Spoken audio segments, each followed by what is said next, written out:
Emily Hastings here. Welcome to my studio. In this time where we've all been staying home, I've been listening to a lot of albums, and it's been so wonderful to be able to listen to music and to be able to contemplate it.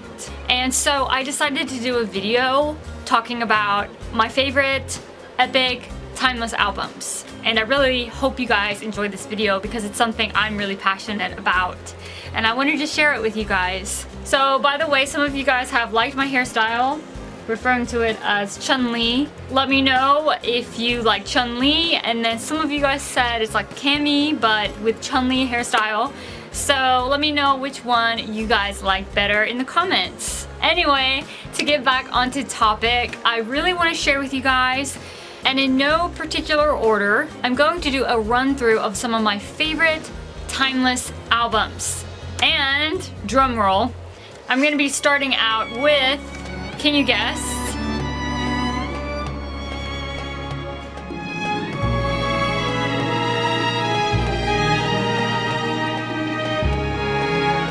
Pink Floyd, The Wall. Where do I even begin? The Wall is the 11th studio album of the rock band Pink Floyd. And here's some facts. The Wall was recorded by Pink Floyd's core band members, Roger Waters, David Gilmour, Nick Mason, and Richard Wright. The genre of the album is described as art rock, progressive rock, and progressive pop. It was recorded from December 1978 to November 1979 and conceived by bassist Roger Waters, modeling the character of Pink after himself and former member bandmate Syd Barrett, who left the band in 1968 due to mental health issues. The concept of The Wall draws on Walter's own life. It tells of the loneliness of a rock singer. The Wall is largely biographical, based on Waters' own life, as his own father died in World War II.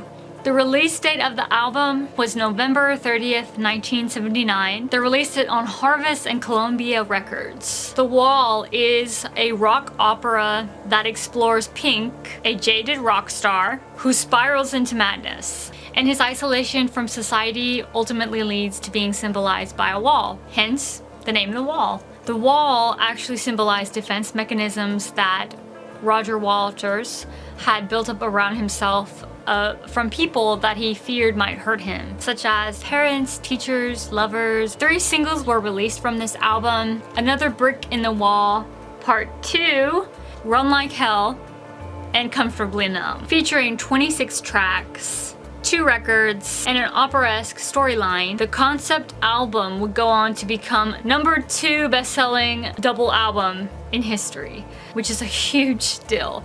The first being held by the Eagles' Greatest Hits album. So let's go on to some fun facts of this album.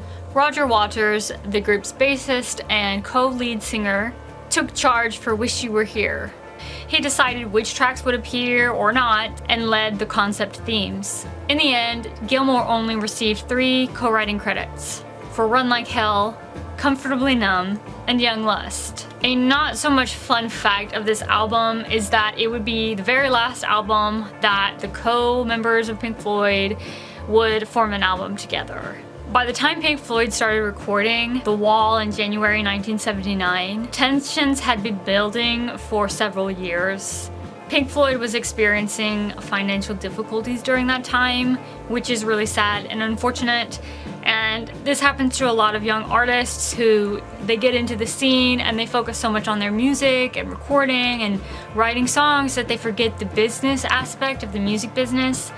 And they left a lot of things to be tied up with their business managers and such, and so they ended up with huge tax debts to be paid, and they simply couldn't pay them back. So they were forced to create another album as fast as possible, which led to The Wall. Gilmour stated that by force of necessity, I had to become closely involved in the business side. He actually remarks that the band members allied themselves with crooks, and that he had to start fending for himself and learn how the business side actually worked, you know, while doing all of the musical side as well. So I thought that that was really sad that, you know, it's so hard because you're focusing on the music And this happened to me too when I first started out. Like, I didn't concern myself with any of the business things, and then you get caught up in a whirlwind and you realize that there are repercussions to kind of,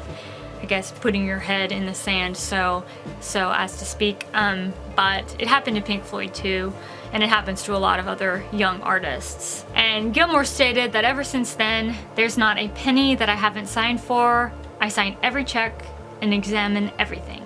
Another fun fact is that since the album's central theme was based off of Roger Waters' life, it probably didn't help matters, and it allowed to Roger Waters pull a lot of strings during that time when the album was being made. The opening song of the album is In the Flesh. The song introduces us to Pink, the jaded rock star, where he imagines a crowd of fans entering one of his concerts, and it begins as a flashback on his life. So that's my little summary of The Wall.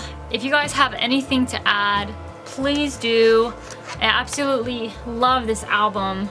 I have listened to it on many dark days and sunny days alike, and I'm sure that you guys have too. It was one of my dad's favorite albums, and so it has a very special place in my heart.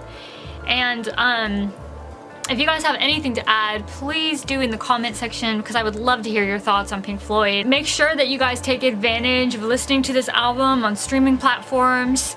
You can listen to it, the whole album, on YouTube or iTunes or whatever platform you prefer. I really hope you guys enjoyed this video, and I'll be doing another one. Let me know what kind of topics you guys would like to discuss, and also what type of things you want me to play. I hope you guys are staying safe at home and enjoying this time as much as you can. I sincerely send the best energy and love for all of you guys, because I adore you all, and thank you guys so much for watching this video. We'll touch in soon. Bye guys. Jackie says hi too. I hope you guys have an awesome day. Keep rocking. Bye.